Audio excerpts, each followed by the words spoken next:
నమస్తే. నిజామాబాద్ జిల్లా వర్ణి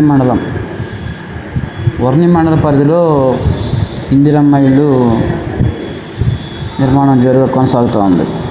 అయితే గడిచిన కొద్ది రోజులుగా ఇందిరమ్మ ఇళ్లకు ఇసుక సరఫరాలో పలు ఇబ్బందులు ఏర్పడుతూ ఉన్నాయి. ముఖ్యంగా గత నెల నుంచి కూడా ప్రభుత్వం ఇసుక ఆన్లైన్ ద్వారా యాప్లో బుక్ చేసుకుని లబ్ధిదారులకు ఇసుక పంపిస్తూ ఉంది. అలాగే ప్రైవేట్ ఒక బుక్ చేసుకునే వారికి కూడా ఎక్కువ అమౌంట్తో ఇసుక పంపించడం జరుగుతుంది. ప్రస్తుతానికైతే ఇందిరమ్మ ఇళ్ల నిర్మాణంలో ఇసుక లేక లబ్ధిదారులు ఇబ్బంది పడుతూ ఉన్నారు. దాదాపు 20-25 రోజుల నుంచి కూడా ఆన్లైన్లో బుక్ చేసుకునే వారికి కూడా ఇసుక సరఫరా కావడం లేదు. అదేవిధంగా ప్రస్తుతానికి కొత్తగా ఎవరైనా బుక్ చేసుకుందామంటే వారికి ఆన్లైన్లో ఇసుక కూడా బుక్ అవ్వట్లేదు. ఈ విధమైన పరిస్థితుల్లో ప్రస్తుతం ఇసుక ఇందిరమ్మ ఇళ్ల లబ్ధిదారులకు మన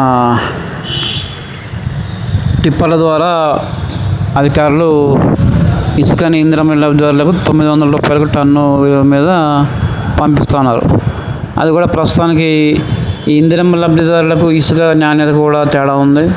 అదేవిధంగా దొడ్డుగా రావడం వల్ల కూడా ఇందిరమ్మ లబ్ధిదారులకి ఇసుక వల్ల ఇబ్బంది జరుగుతుంది. మరియు ఈ ఇసుక ఇందిరమ్మ ఇళ్ల లబ్ధిదారుల కంటే బయట ప్రైవేట్గా ఇల్లు కట్టిన వారు కానీ వ్యాపార సముదాయాలు నిర్మించిన వారి దగ్గర ఈ ఇసుక ఎక్కువ కనిపిస్తూ ఉంది.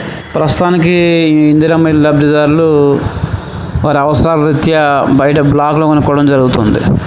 ప్రతిరోజు లేదా రాత్రిపూట ట్రాక్టర్లో ఇసుక ట్రాక్టర్ 5,500, 5,600, 6,000 మధ్య తీసుకొచ్చి బ్లాక్లో విక్రయించడం జరుగుతుంది.